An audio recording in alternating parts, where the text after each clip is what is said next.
this, shan't touch this. But was it easy? Yes. Why? Because I love my wife. Why is it easy not to get back into religion when you love God? When you have the real deal, you don't need the religious source. But I got to keep going because I'm almost done. Man, I really want to do this. Anybody ever heard of Hebrews chapter 11? Go there. Let's look at this before we start to close. Hebrews 11, verse number 8 says this, by faith, Abraham, when he was called to go out into a place which he should after receive for inheritance, obeyed, and he went out not knowing whither he went. Now, I'm a firm proponent that there is no such thing as blind faith. You cannot have blind faith. That doesn't work. Faith has to have an object. Or you just might as well say, assumption is faith. Abraham went out not knowing. God told him, get out to a land that I'll show you. So it wasn't as if he said, just go somewhere. When Jesus was walking on the water, Peter said, Lord, if that's you, bid me to come. Faith was given to Peter to walk on the water to Jesus, not just to walk on water. Come on, help me, people.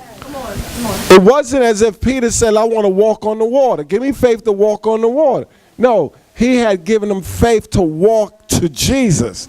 But to get to Jesus, he had to walk on the water. And the Bible says while he was looking at Jesus, see, I'm paraphrasing a little bit. See, he was walking to Jesus. But then when he took his eyes off Jesus and put his eyes on the storm, he started to sink. The moment you take your faith off of God or the object that God told you to put it on, you're going to sink.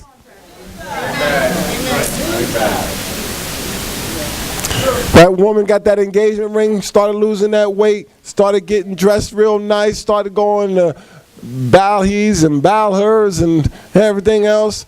And that joker dude came and said, let me see your hand. And bang, took that ring off her finger. She went back to Pathmark, went back to the ice cream truck. Right? Because her faith failed. See, the connection was gone. Come on, help me.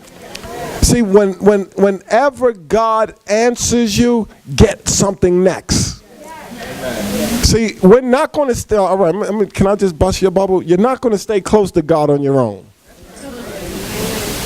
Even if you get all the money in the world, don't think for a moment you're not going to start spending it.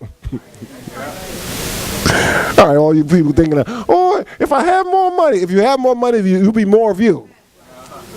More money ain't going to change you. More money is going to let you be more of you. That's why you need to use your money now to be a good, godly person. So that when you get more of that, you'll be a great, godly person. People talking about, when I get money, I'm going to give to God. You little liar. Jesus said, give what you have now. Whoever's faithful in little, be faithful in much. You're a little thief now, you'll be a big thief then. Money only brings out the best in us. Whether we're the best thief. God, never mind. You see my suit? This is linen. This is not polyester mixed with wool. This is not a sin. This is real biblical linen. You know, like when you wear wool and polyester, according to the Bible, that's a sin. And if you're in the heat, if you get caught in traffic, that polyester gonna start tightening up on you. You know why? Because it's two sisters, Polly and Esther. They can't take the heat. They start choking you. That was funny. Lighten up. Jennifer laughs. So watch this. I'm gonna show you something. Now look at this.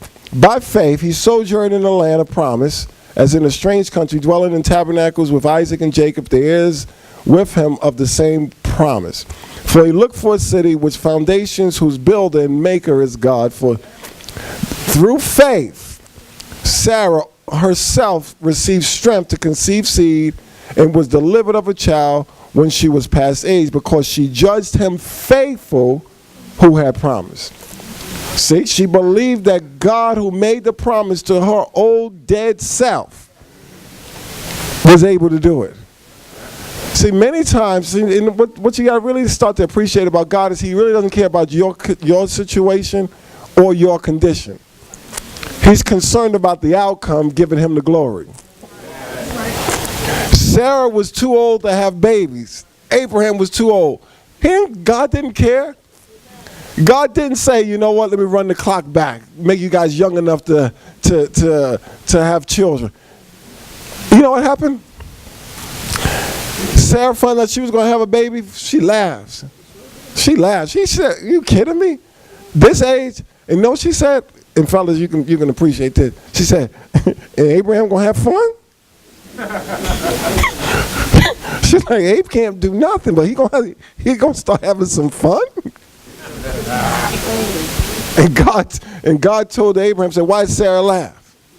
Then he went to Sarah and said, why did you laugh? And she said, I didn't laugh, like right in God's face. Come on, help me. Sarah lied right in his face. He said, yes, you did laugh. He said, but is anything too hard for the Lord? Now watch how good God is. Because God had a plan. Guess what happened? She still got pregnant. Laughed in God's face and still got the baby. 100 years old. I guess God got the last laugh. Right? He said, you laughing now?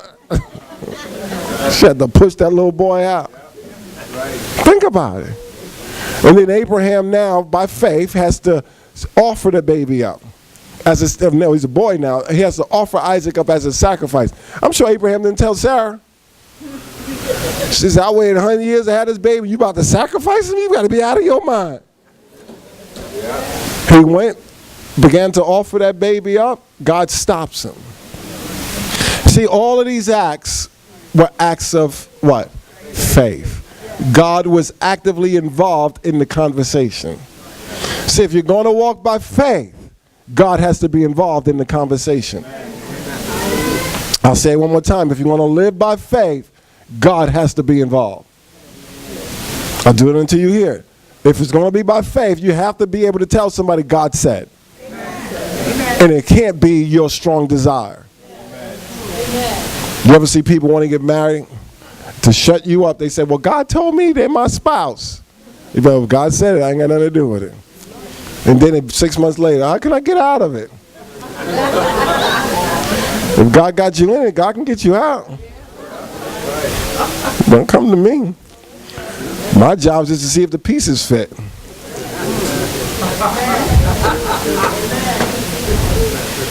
If they don't fit, I ain't, I did a wedding once. It's the first time I was doing this, what do they call those things? Counseling. How many men here? How many know men are slick? It's been given men to be slick. They were created in the image and the likeness of God. We ain't going to give that up for nobody. So I'm doing the counseling, and the girl is doing all the talking. The dude ain't saying nothing. I said, look, he ain't saying nothing. She said, he's shy. I said, he ain't shy. I said, this is a man. He's hiding something. 2 months into the marriage, divorce. Because he told the truth. Once that ring go on, a little king came up out of him. King Kong. And she was not Jane. Well, that's Tarzan, sorry. But they got a divorce. Men ain't stupid. Men believe if I don't say it, I'm not accountable. So women, if you fought, they say a way through a man's heart is through his stomach. The way to a man's heart is when you submit to him. Men love being kings. You might not like it. I'm the king in my house. Watch. I'm the king, right?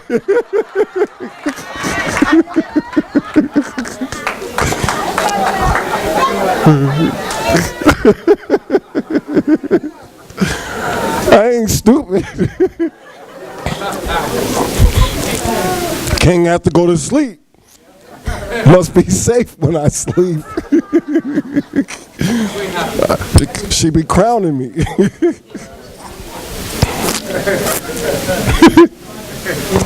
All right, I got to keep going. Now watch this. This is going to be important because you need to see something. Verse 13. Y'all got this? Hebrews 11:13. These all died in faith, not having received the promises, but having seen them afar off, and were persuaded of them, and embraced them, and confessed that they were strangers and pilgrims on the earth. They never received the promises. The reason why I want to say that is show you this, that Moses, Jephthah, David, Jacob, all of them were used by acts of faith to get the goods in the earth. They became kings. Women received their children back from the dead, all by acts of faith. And they are recorded in Hebrews 11 as the heroes of faith, but they died not getting the promises. We have to take this journey this way. Even though they walked by faith, they never received the promise. So you must say to yourself, that doesn't make sense. If faith is that great, but the Bible says they never received the promises, where is the disconnect? Because they didn't understand what the promise was. See, even in your life, how many here know you're blessed? And how many have experienced more? You know, you've seen people with less, and you've seen yourself come out with more. But you're also saved, right? Because the accumulation of wealth doesn't make one blessed. I always use the term like, what's that guy's name with the apartment buildings? Donald Trump.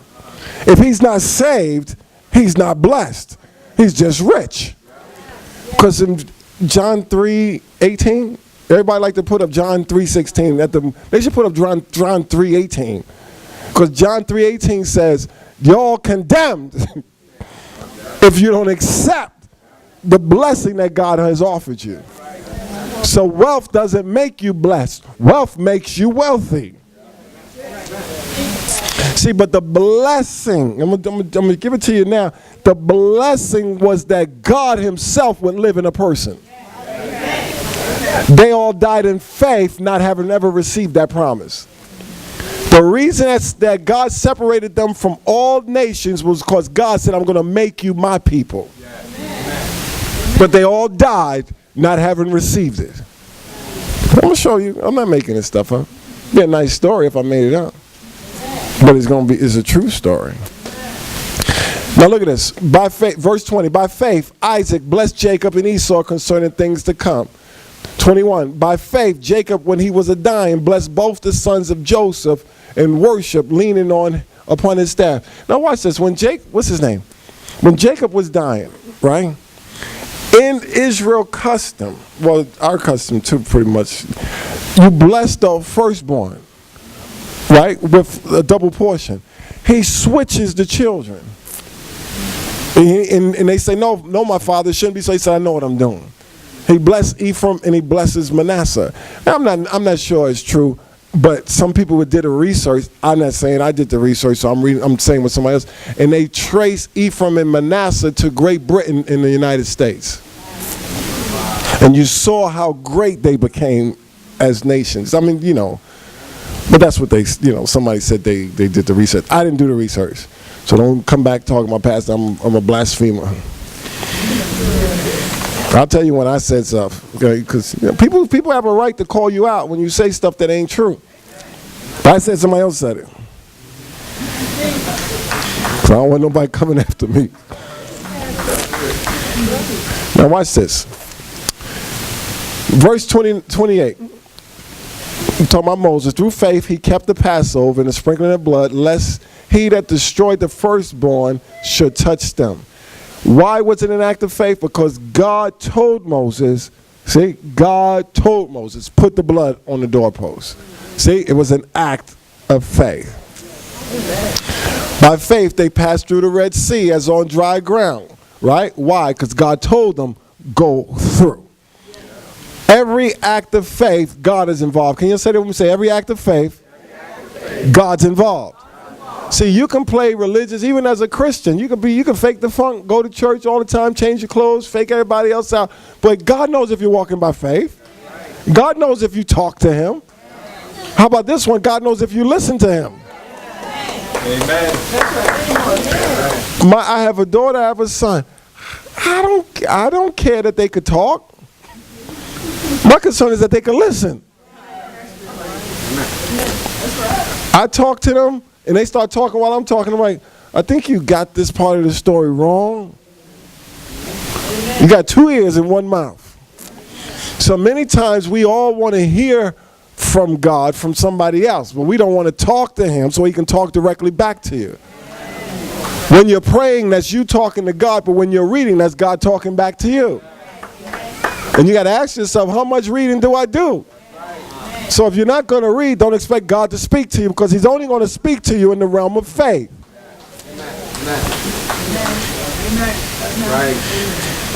And I'm going to say something that's going to get me in trouble, and you know, you're going to write me off. You know, inside of every human being is every sin. We're born in sin. Right? We're born in sin, so that means we're born with the capability of doing any kind of sin. God didn't make you like that, but you were born like that. So when people say, I was born like that, say, yeah, you were. But you also made a choice to do it too, because when you got born, your parents started to teach you right from wrong. Come on, help me. Right? As soon as you get a little child, as soon as they get old enough, you start right there teaching them right from wrong. So what? You were born wrong.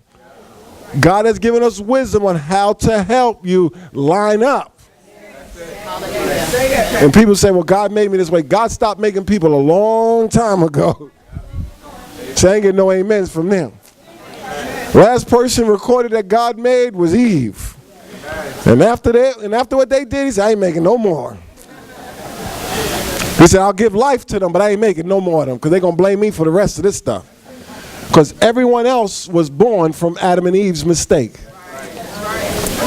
Right? Who are the only people that you know that didn't have Adam, what they call those things? Belly buttons. If you don't have a belly button, you were made by God. That went over everybody's head. Adam ain't had no belly button. Eve ain't had no belly button. So if you got a belly button, God didn't make you. You got cut from somebody. Now all the theologians like, People want to blame God for and you know, and then the Bible gives the genealogies. And Joker begot Jokette. And Snakey begot Snakeskin, you know. No, it said they had him, and they begot him, and they begot him. Even Jesus was born. But God said, he is the only begotten from me, but he was still also born. Jesus had a belly button. Come on, help me. Because you don't want to put Jesus on a false pedestal. You want to put him on the right pedestal. The God-man that died for our sins. He didn't come floating around like he came from heaven. He went to the bathroom, slept, did everything else. And he earned the name. I'm getting out of here. Papa, you can play now. I'm going to close, please. Man, it's almost Tuesday. Now, the reason why I'm saying that, now look at this. Watch this. Verse 39, if you're still there. And these all, say these all, having obtained a good report through faith, received not the promise, God having provided some better thing for us, that they without us should not be made perfect. I'm going to read it one more time. Get your eyes on it so you can see I did not make this up. Verse 39, and these all, having obtained a good report through faith, received not the promise. They got a good report, because they were walking by faith, but they never got the promise. So that leaves you and I to question, then what is this promise that they didn't get? And the promise that they didn't get was the fact that God actually would live inside of them, to the point that they can change the world.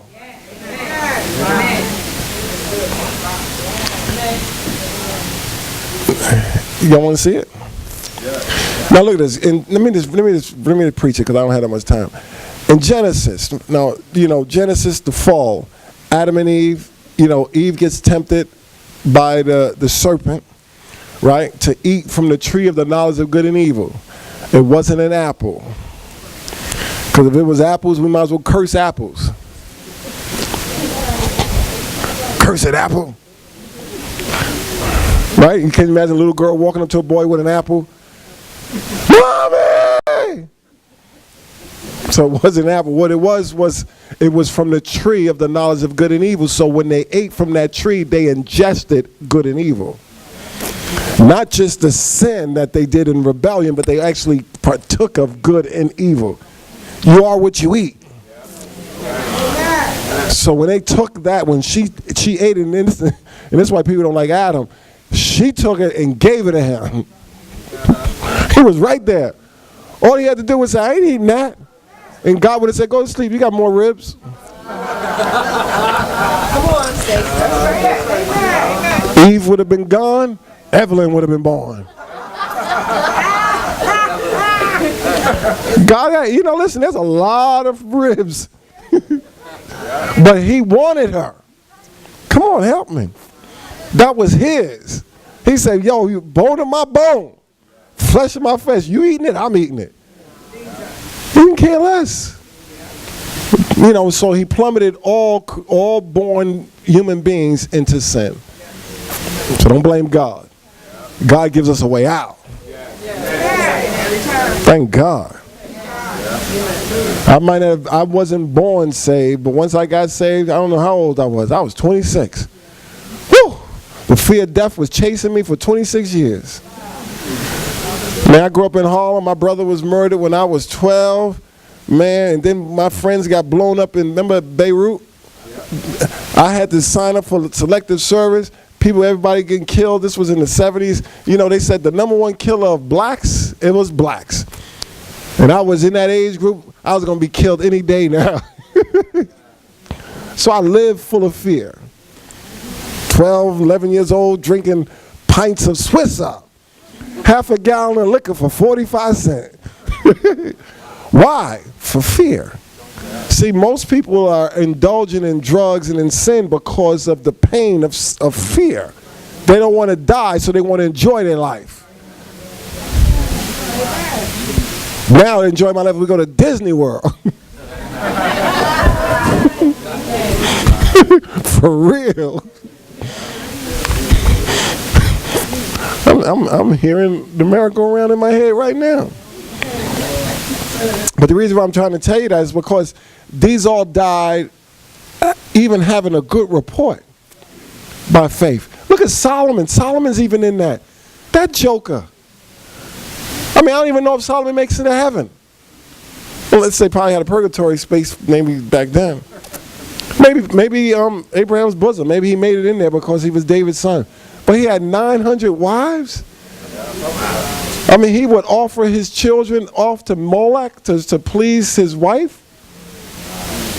All right, you want to make Solomon look a little more realistic? Why did God have to take the kingdom from him? God snatched the kingdom out of Solomon's hand. He said, if it wasn't for your father, I'd have killed you too. God's no respect of praise. How about Jesus when he shows up? He said, who's David? And Jesus said, who's Solomon? He said, they like one of these flowers compared to me. Here today, gone tomorrow.